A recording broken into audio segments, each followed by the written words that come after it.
Lakini naomba nimkumbushe tu, tarehe 14 mwezi Januari mwaka 2006 waliuliwa wafanyabiashara watatu kutoka Maenge, wafanyabiashara ya madini kule Mabwepande, na dereva taxi mmoja marehemu Juma Ndugu wa Manzese pale.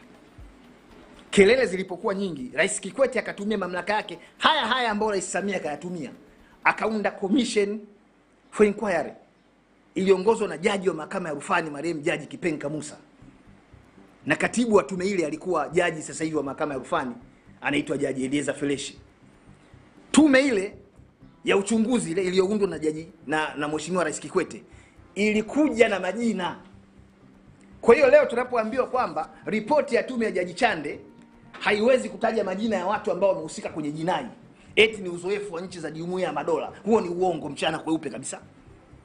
Kwa sababu sisi kama taifa sio mara ya kwanza kuunda tume za uchunguzi kuhusu jinai ambazo zimefanyika ndani ya nchi yetu, na tume hizo zikaja na majina ya watu wakawajibika.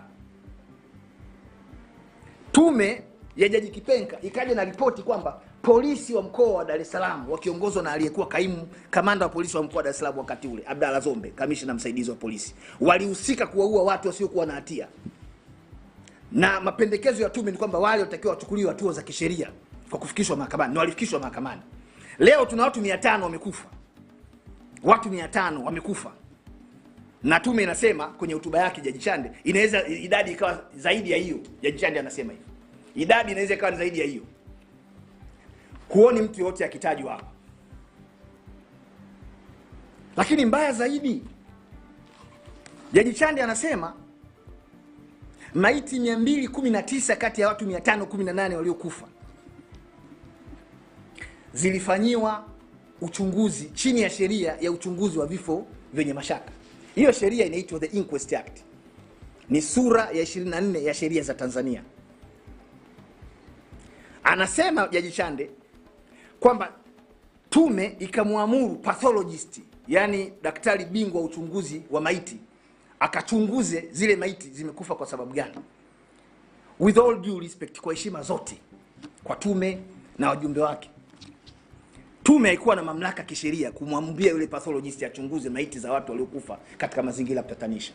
Kifungu cha 10 kifungu kidogo cha kwanza cha sheria ya uchunguzi wa vifo vyenye mashaka, The Inquest Act, ambayo ni sura ya 24 ya sheria za Tanzania, kinasema mwenye mamlaka ya kutoa amri miili au mwili wowote ambao unadhaniwa umetokana na kifo chenye mashaka uweze kufanyia uchunguzi ni corona, na atafanya hivyo hiyo corona kwenye mahakama inayoitwa Corona Court. Na mwenendo wa uchunguzi wa maiti hiyo unaitwa inquest proceedings. Tume ina majaji wakuu wawili wastaafu, hailijui hilo. Yani tume ikainuka ikaenda Muhimbili pale ikaambia jamani chunguzeni, na yule pathologist kwa sababu naye ajui sheria naye akaenda kuchunguza. Ndio maana unakuja kuona kwenye hotuba yake ya siku alipokuwa anakabidhi ripoti, maana yake narudia tena, hii sio ripoti. Anasema baadhi ya maiti zilikutwa zina ncha, vifo vyao vimetokana na ncha kali. Ingekuwa ni Corona Court imekaa kuchunguza hiyo miili iliyookotwa baada ya vurugu au wakati wa vurugu, ripoti isingesema kwamba ni kitu chenye ncha kali. Mimi Peter Madereka ndio mtu wa mwisho kuanzia mwaka 2022 kusimamia kesi ya uchunguzi wa kifo chenye mashaka kwenye mahakama ya uchunguzi inaitwa Corona. Tangu wakati huo hakuna mahakama yoyote hapa Tanzania imewahi kufanya hivyo. Kwa hiyo hata hii taarifa tunayokuja kuambiwa kwamba hivi vifo 200 watu maiti 219 zilifanyiwa uchunguzi na mtaalamu kabisa wa miili ya watu waliokufa ni taarifa ya uongo. Kwa sababu mwenye mamlaka ya kufanya vile ni Corona. Na mamlaka, chombo chenye mamlaka ni Corona Court. Nendeni mkasome The Inquest Act. Na kifungu cha 10 kile kifungu kidogo cha kwanza kiko wazi kabisa. Tume haijatuambia hivyo kwamba ilifuata huo utaratibu, lakini licha ya kukubali kwamba hiyo miili ilifanyika kwa kutumia sheria ile. Ukitaka kuitumia ile sheria ya uchunguzi wa vifo vyenye mashaka, utaratibu ni kwamba lazima ifunguliwe mahakama ya uchunguzi. Na sio tume iinuke iende Muhimbili ikamwambia yule jamaa mocho pale kwamba bana maiti hizi hapa 10 chunguza, alafu tufanyage hivyo. Sasa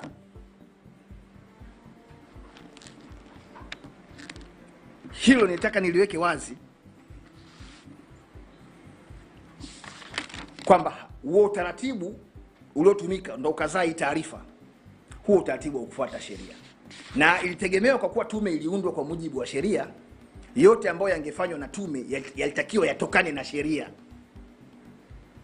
Hata idadi ya hivyo vifo, idadi ya vifo inatajwa katika ukurasa wa 25, ukurasa wa 25 mpaka ukurasa wa 26 wa hotuba ya mheshimiwa mwenyekiti Jaji Chande.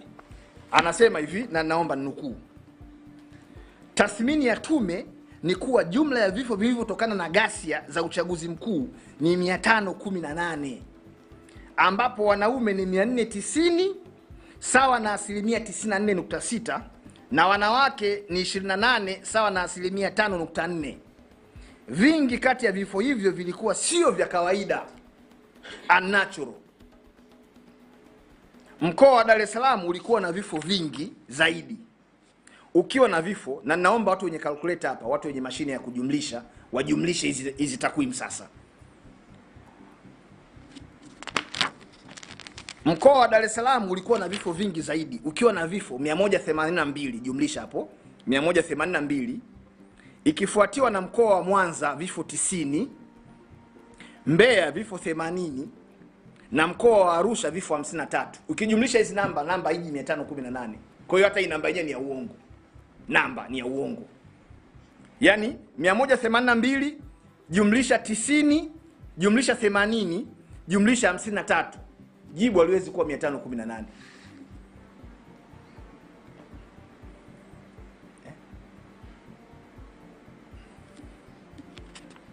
Sasa niwarudishe nyuma kidogo. Awali niliwaambia wakati Mheshimiwa Rais Samia anaapishwa kuwa rais wa Jamhuri ya Muungano wa Tanzania kwa kipindi cha pili cha awamu ya 6, alisema nguvu iliyotumika na vyombo vya ulinzi na usalama kudhibiti jaribio la mapinduzi ilikuwa ni nguvu stahiki. Tume inatuambia kwamba polisi hawahusiki.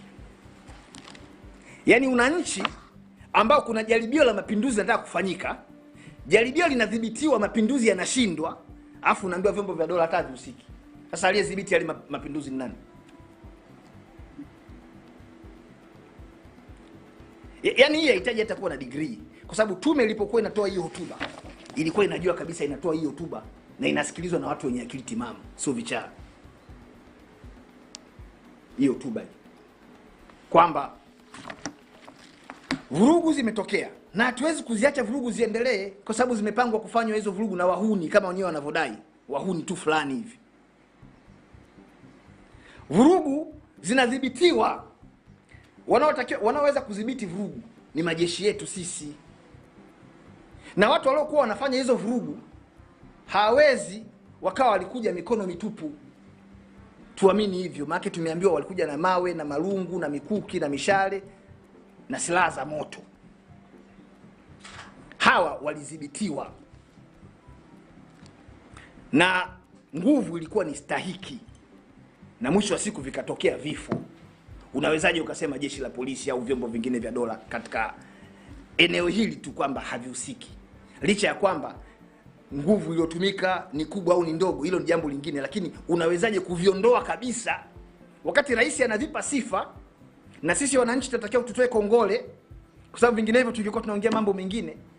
Ripoti inasema vile vyombo bana vilikuwa havihusiki.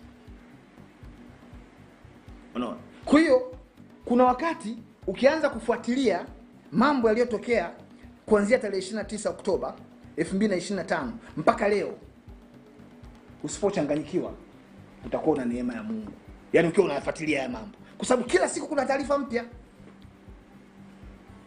Tuliambiwa vijana kutoka nje ya nchi, lakini Kisutu pale hakuna kijana hata mmoja raia kutoka nje. Pale Kisutu kwenye ile hati ya mashtaka ambayo tuliiona pale, hakuna kijana kutoka nje ya nchi hata huyu mmoja.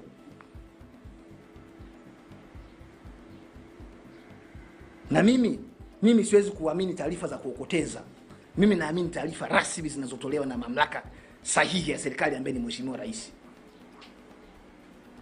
Kwa hiyo utakuta hapa idara ya uhamiaji hapa ambayo inahusika na udhibiti wa mipaka na namna gani wageni wanaweza kaingia na kutoka, lazima iwajibike. Iwajibike. Tumeshaambia kuna watu kutoka nje waliingia. Kuna watu walipwa fedha. Jana nimemsikia makamu mwenyekiti wa Chama cha Mapinduzi, Mzee Wasira. Mzee mkongwe kabisa ambaye anaijua hii nchi ndani na nje, juu na chini. Anakuambia wale waliolipwa zile fedha sio mainjinia, kwa sababu huwezi kumlipa injinia shilingi 10,000, 50 au milioni 5 aende akaandamane. Mzee Wasira manake anakubali watu walilipwa. Watu wanazaje kulipwa? Yani sisi yani watu vyombo vimekaa tu basi, walau kwa kushindwa kutimiza wajibu waandike barua tu.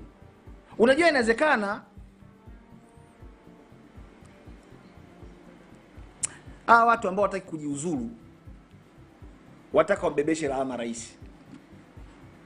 Mtu yote muungwana anayempenda rais kwa haya yaliyotokea, unaamka asubuhi kama ulipewa heshima ya kuteuliwa kushika, wataka wambebeshe lawama. Unajua inawezekana